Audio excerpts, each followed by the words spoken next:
그대여, 부처님께서 말씀하신다. 오늘 밤도 그대는 돌아가신 어머니를 꿈에서 만났는가?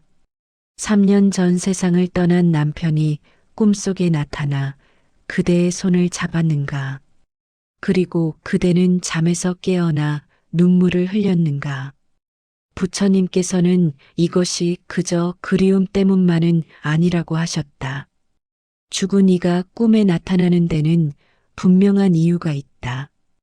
그리고 그대가 반드시 알아야 할 한 가지 경고가 있다. 오늘 밤 이 법문을 자면서 들으라. 부처님의 말씀이 그대의 잠속까지 스며들 것이다. 그대여, 먼저 부처님께서 말씀하신 꿈의 본질을 알아야 한다. 꿈은 그저 뇌의 작용이 아니다. 꿈은 의식과 무의식이 만나는 경계선이다. 특히 죽은 이와 관련된 꿈은 더욱 그러하다. 부처님께서는 장하암경에서 이렇게 말씀하셨다. 망자의 중음신은 49일 동안 이승과 저승 사이를 떠돈다. 그들은 자신이 의지했던 사람들을 찾아다닌다. 중음신이란 죽은 뒤 다음 생을 받기 전까지의 존재를 말한다. 그들은 아직 완전히 저승으로 가지 못했다. 그래서 이승에 인연 있는 사람들을 찾는다. 특히 자식, 배우자, 형제자매를 찾는다. 그리고 그 방법이 바로 꿈이다. 꿈은 중음신이 산자와 소통할 수 있는 유일한 통로다. 그대가 깊은 잠에 들었을 때, 그대의 의식이 느슨해졌을 때, 망자의 의식과 그대의 의식이 만날 수 있다. 이것이 부처님께서 말씀하신 꿈의 본질이다. 그러므로 죽은 가족이 꿈에 나타나는 것은 그저 그대의 그리움이 만들어낸 환상이 아니다. 실제로 그들이 그대를 찾아온 것이다. 그렇다면 왜 그들은 그대를 찾아오는가? 부처님께서는 그 이유를 명확히 말씀하셨다. 그대여, 부처님께서는 망자가 꿈에 나타나는 이유를 세 가지로 말씀하셨다. 첫째, 그들이 고통받고 있기 때문이다. 지장보살본원경에는 이런 구절이 있다. 아기도에 떨어진 망자는 배고픔과 목마름에 시달린다. 그들은 자식과 가족을 찾아 공양을 구한다. 아기도란 욕심과 집착으로 떨어지는 곳이다. 그곳에서는 먹을 것도 마실 것도 없다.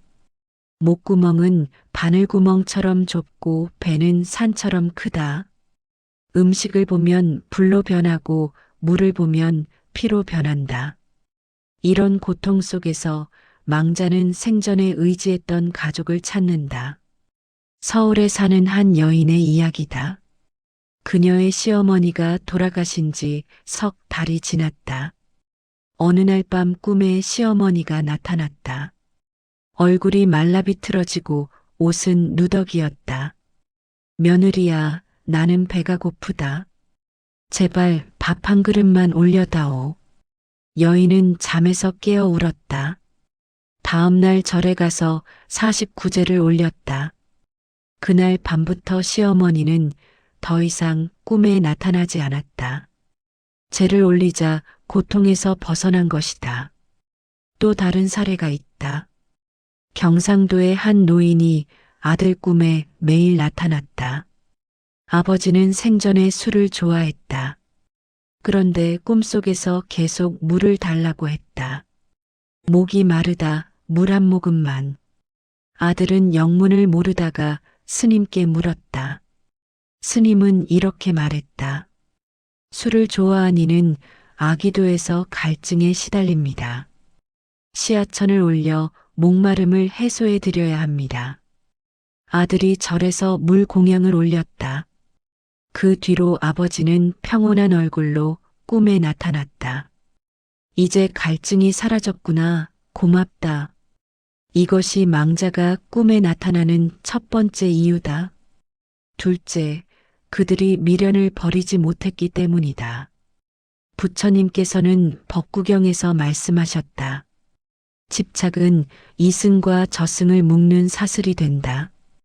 미련이 있는 한망자는 떠나지 못한다. 조선시대 한 양반이 있었다. 그는 평생 모은 재산을 마당 아래 묻어두고 죽었다.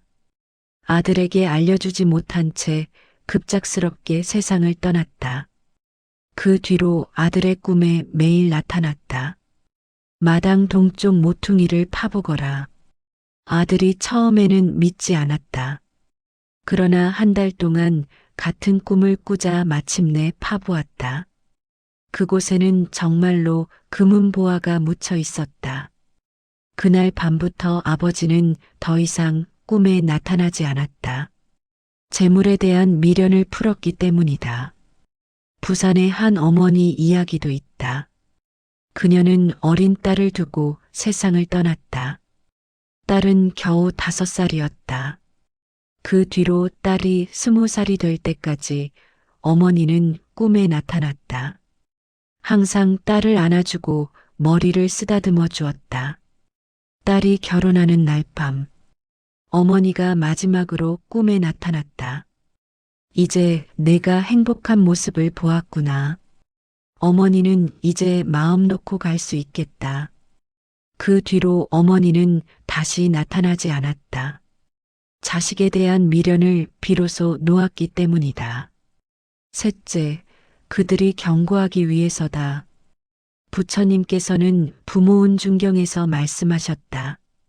부모의 은혜는 죽음 이후에도 자식을 보호한다.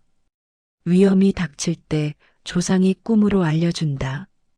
일제강점기 때의 일이다. 어느 청년의 꿈에 돌아가신 할아버지가 나타났다. 내일 그 길로 가지 마라. 반드시 다른 길로 돌아가거라. 청년은 이상하게 여겼지만 할아버지 말씀을 따랐다. 다음 날 그가 가지 않은 그 길에서 폭탄이 터졌다. 수십 명이 죽고 다쳤다. 할아버지가 손자의 목숨을 구한 것이다. 대구의 한 주부 이야기도 있다. 시어머니가 꿈에 나타나 이렇게 말했다. 며느리야, 그 사람을 믿지 마라. 돈을 빌려주면 절대 돌려받지 못한다. 마침 남편의 친구가 큰 돈을 빌려달라고 했던 참이었다. 주부는 꿈이 찜찜해서 남편을 말렸다. 남편도 어머니 꿈이라니 따랐다. 석 달 뒤 그 친구는 사기죄로 구속되었다. 여러 사람에게 돈을 빌리고 도망친 것이다. 시어머니가 며느리 집안을 지켜준 것이다. 이것이 망자가 꿈에 나타나는 3가지 이유다. 그런데 그대여, 부처님께서는 여기서 한 가지 중요한 경고를 하셨다. 그대여, 부처님께서 가장 강조하신 경고가 있다. 그것은 바로 이것이다. 망자가 그대를 데려가려 한다면 절대 따라가서는 안 된다. 티베트 사자의 서에는 이런 구절이 있다. 중음신은 외롭고 두렵다. 그래서 산자를 함께 데려가려 한다. 특히 사랑했던 가족을 데려가고 싶어 한다. 이것이 가장 위험한 경우다. 망자가 그대의 손을 잡고 어딘가로 가자고 한다. 나와 함께 가자. 내가 있는 곳으로 와라. 이곳은 정말 아름답다. 이런 말을 하며 그대를 이끈다. 만약 꿈속에서 그대가 따라간다면 그대의 수명이 단축된다. 심하면 갑자기 병이 생기거나 사고를 당한다. 왜냐하면 망자가 그대의 생명력을 가져가기 때문이다. 전라도의 한 할머니 이야기다. 남편이 돌아가신 지 일주일이 지났다. 어느 날 밤 꿈에 남편이 나타났다. 여보, 나와 함께 가자. 나 혼자 가기 너무 외롭소. 할머니는 꿈속에서 남편 손을 잡고 걸어갔다. 긴 터널을 지나 강가에 도착했다. 바로 그때 누군가 할머니를 뒤에서 잡아당겼다. 어머니, 안 돼요. 죽은 아들이 나타나 어머니를 막은 것이다. 아버지를 따라가시면 어머니도 돌아가십니다. 할머니는 그제야 정신을 차렸다. 잠에서 깨어나니 온몸이 식은땀으로 젖어 있었다. 다음날 절에 가서 스님께 말씀드렸다. 스님은 이렇게 말했다. 남편께서 외로워서 데려가려 하신 겁니다. 그런데 먼저 간 아들이 어머니를 지킨 거예요. 49제를 정성껏 올려 남편을 보내드리세요. 할머니는 49제를 올렸다. 그 뒤로 남편은 꿈에 나타나지 않았다. 서울의 한 중년 남자 이야기도 있다. 어머니가 돌아가신 지 한 달이 지났다. 꿈에 어머니가 나타나 손짓했다. 얘야, 엄마 손 잡아라. 엄마가 있는 곳으로 가자. 남자는 무의식 중에 어머니 손을 잡으려 했다. 바로 그 순간 돌아가신 할아버지가 나타났다. 할아버지가 어머니를 밀쳤다. 딸아, 아직 내 아들 데려갈 때가 아니다. 너부터 먼저 가거라. 남자는 깜짝 놀라 잠에서 깼다. 심장이 터질 듯 뛰고 숨이 막혔다. 병원에 가보니 부정맥이 심하게 나타났다. 의사는 말했다. 자칫하면 심장마비가 올 뻔했습니다. 남자는 그날로 절에 가서 천도제를 올렸다. 어머니를 극락으로 잘 보내드리기 위해서였다. 이것이 부처님께서 가장 경고하신 부분이다. 망자가 그대를 데려가려 한다면 꿈속에서라도 절대 따라가서는 안 된다. 아직 제때가 아닙니다. 먼저 편안히 가십시오. 이렇게 말하고 돌아서야 한다. 그리고 깨어나서 반드시 제를 올려야 한다. 망자가 빨리 좋은 곳으로 가도록 도와야 한다. 그대여, 그렇다면 꿈에서 망자를 어떻게 구분해야 하는가? 부처님께서는 좋은 꿈과 나쁜 꿈을 구분하는 법을 알려주셨다. 먼저 좋은 꿈의 징조를 말씀드리겠다. 첫째, 망자의 얼굴이 밝고 편안하다. 웃는 얼굴로 그대를 바라본다. 말씀은 적지만 눈빛이 따뜻하다. 이것은 망자가 좋은 곳에 갔다는 증거다. 둘째, 망자가 깨끗한 옷을 입고 있다. 흰옷이나 밝은색 옷을 입고 있다. 머리도 단정하고 몸도 깨끗하다. 이것은 망자가 천상이나 정토에 있다는 뜻이다. 셋째, 망자가 그대에게 축복을 한다. 잘 살아라. 행복하거라. 건강해라. 이런 말을 하고 사라진다. 이것은 망자가 그대를 걱정하지 않고 놓아준 것이다. 부처님께서는 이런 꿈을 꾸면 감사하라고 하셨다. 망자가 좋은 곳에서 그대를 축복하고 있다는 뜻이기 때문이다. 충청도의 한 여인 이야기가 있다. 아버지가 돌아가신 지 3년이 지났다. 어느 날 꿈에 아버지가 나타났다. 흰 두루마기를 입고 환하게 웃고 계셨다. 딸아, 아버지는 정말 좋은 곳에 있단다. 너무 걱정하지 마라. 너는 내 인생 잘 살아라. 여인은 잠에서 깨어 울었다. 그런데 슬픈 눈물이 아니라 안도의 눈물이었다. 아버지가 좋은 곳에 계신다는 확신이 들었기 때문이다. 이제 나쁜 꿈의 징조를 말씀드리겠다. 첫째, 망자의 얼굴이 어둡고 괴롭다. 찡그린 얼굴로 고통스러워한다. 눈빛이 슬프고 초조해 보인다. 이것은 망자가 고통받고 있다는 증거다. 둘째, 망자가 더럽거나 누더기 옷을 입고 있다. 옷이 찢어지고 몸이 마르고 상처가 있다. 머리가 헝클어지고 얼굴이 메말라 있다. 이것은 망자가 아기도나 지옥에 있다는 뜻이다. 셋째, 망자가 무언가를 계속 요구한다. 물을 다오. 밥을 다오. 재를 올려다오. 나를 구해다오. 이런 말을 반복한다. 이것은 망자가 도움이 절실히 필요하다는 신호다. 넷째, 망자가 그대를 데려가려 한다. 손을 잡아 끈다. 나와 함께 가자고 말한다. 어디론가 이끌려간다. 이것이 가장 위험한 꿈이다. 이런 꿈을 꾸었다면 즉시 조치를 취해야 한다. 그대여, 그렇다면 나쁜 꿈을 꾸었을 때 어떻게 해야 하는가? 부처님께서는 망자를 위해 할 수 있는 일을 명확히 말씀하셨다.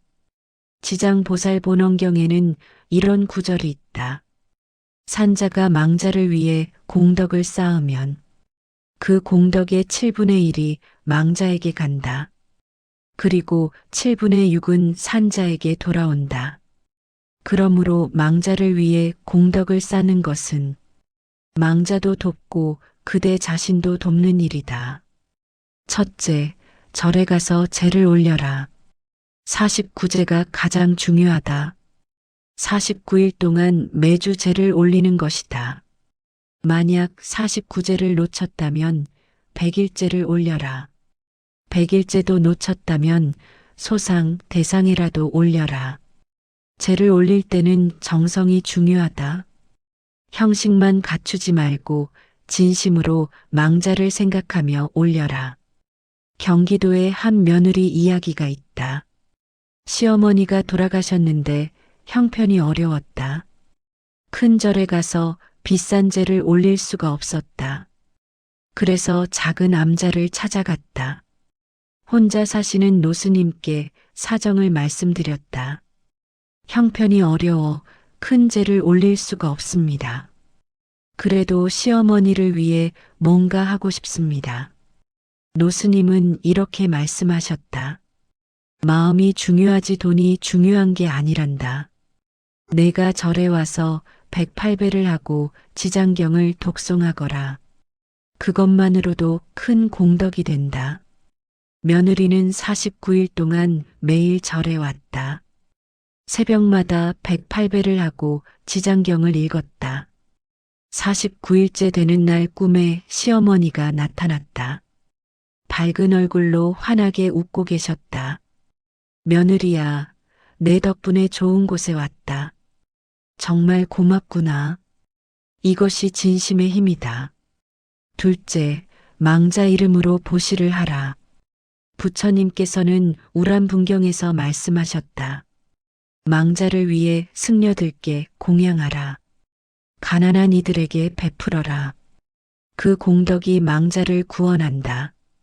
망자 이름으로 쌀이나 돈을 절에 시주하라. 양로원이나 고아원에 기부하라. 굶주린 이들에게 밥을 나눠라. 이 모든 것이 망자의 업을 가볍게 한다. 강원도에 한 아들 이야기가 있다. 아버지가 생전에 인색하고 탐욕스러웠다. 돌아가신 뒤 아들 꿈에 아기가 되어 나타났다. 아들은 충격을 받아 결심했다. 아버지가 생전에 못한 일을 제가 하겠습니다. 아들은 아버지 이름으로 매달 쌀 10가마를 시주했다. 어려운 이웃을 찾아가 도왔다. 고아원에 장학금을 기부했다. 1년 뒤 아버지가 다시 꿈에 나타났다. 이번에는 환한 얼굴이었다. 아들아, 내 덕분에 아버지가 구원받았다.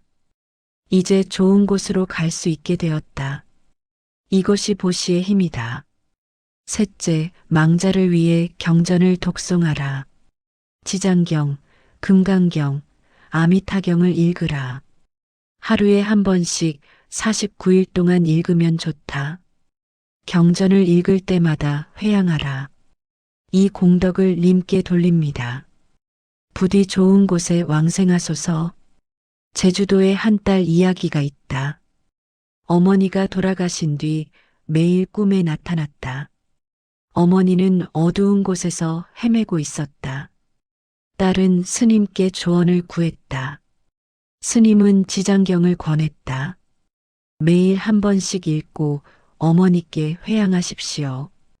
딸은 49일 동안 빠짐없이 읽었다. 처음에는 어려웠지만 점점 익숙해졌다. 경전을 읽을 때마다 어머니를 생각했다. 49일째 되는 날 어머니가 마지막으로 꿈에 나타났다. 딸아, 이제 어머니는 빗속으로 간다. 내가 읽어준 경전이 나를 구했구나. 그 뒤로 어머니는 다시 나타나지 않았다. 이것이 경전 독송의 힘이다. 그대여, 그렇다면 꿈속에서 망자를 만났을 때는 어떻게 해야 하는가? 부처님께서는 꿈속에서의 대처법도 알려주셨다. 첫째, 망자에게 관세음보살을 염하라고 알려주라. 꿈속에서 망자를 만나면 이렇게 말하라. 관세음보살을 부르세요. 나무관세음보살, 나무관세음보살. 그러면 망자가 관세음보살의 가피를 받을 수 있다. 부산의 한 남자 이야기가 있다. 형이 교통사고로 갑자기 세상을 떠났다. 49일이 지나도록 형은 동생 꿈에 자주 나타났다. 늘 같은 자리에서 헤매고 있었다. 사고가 난 그 길목이었다. 동생은 꿈속에서 형에게 말했다. 형, 관세음보살님을 부르세요. 나무관세음보살을 계속 외우세요. 형은 멍한 표정으로 따라했다.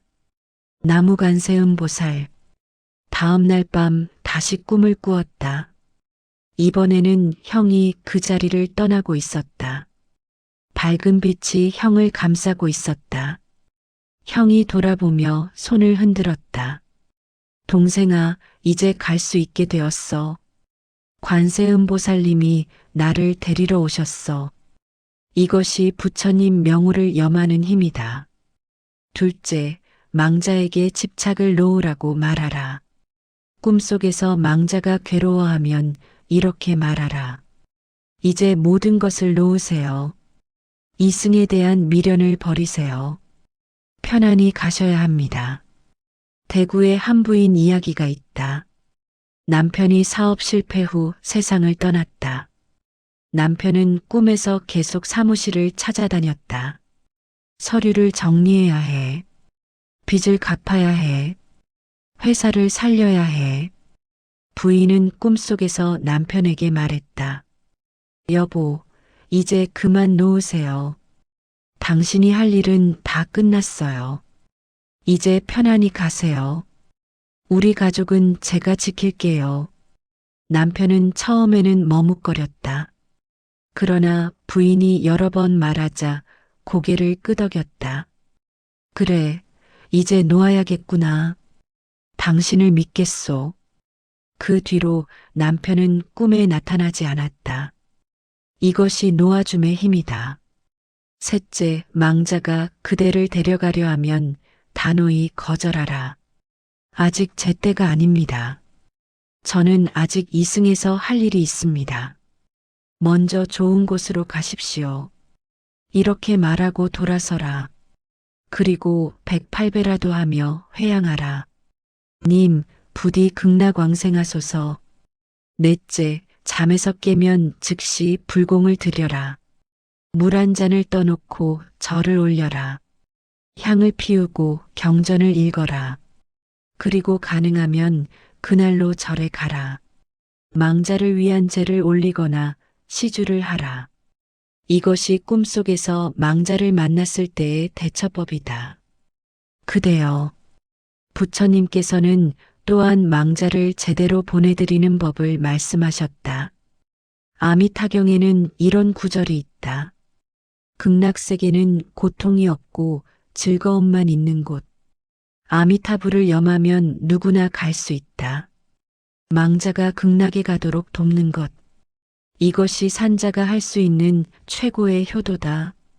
첫째, 49일 동안 특별히 신경 쓰라. 망자의 중음신은 49일 동안 이승을 떠돈다. 이 기간에 어디로 갈지 결정된다. 그러므로 49일 동안은 매일 기도하라. 아침 저녁으로 향을 피우고 불공하라. 나무아미타불, 나무아미타불. 님, 극락왕생하소서. 49일 동안 고기를 먹지 않으면 더욱 좋다. 망자를 위해 살생을 하지 않는 것이다. 경상도에 한 가족 이야기가 있다. 할머니가 돌아가신 뒤 온 가족이 결심했다. 49일 동안 채식을 하기로 했다. 처음에는 어려웠지만 서로 격려하며 지켰다. 매일 저녁 다 같이 모여 할머니를 위해 기도했다. 나무아미타불, 나무아미타불. 손자들까지 함께 불렀다. 49일째 되는 날 밤, 며느리 꿈에 할머니가 나타났다. 연꽃을 타고 하늘로 올라가고 계셨다. 너희들 덕분에 좋은 곳으로 간다. 49일 동안 정성을 다해줘서 고맙다. 이것이 가족의 정성이 만드는 기적이다. 둘째, 망자의 물건을 정리할 때도 공양하라. 망자가 쓰던 옷, 신발, 안경 등을 정리할 때 그냥 버리지 말고 필요한 이에게 보시하라. 입을 만한 옷은 구호단체에 기부하라. 책은 도서관이나 학교에 기증하라. 이렇게 하면 망자의 공덕이 된다. 전라도에 한 아들 이야기가 있다. 아버지가 돌아가신 뒤 옷장을 정리했다. 아버지는 깔끔한 분이셔서 옷이 깨끗했다. 아들은 그 옷들을 노숙자 쉼터에 기부했다. 책들은 동네 도서관에 기증했다. 안경은 안경 재활용 단체에 보냈다.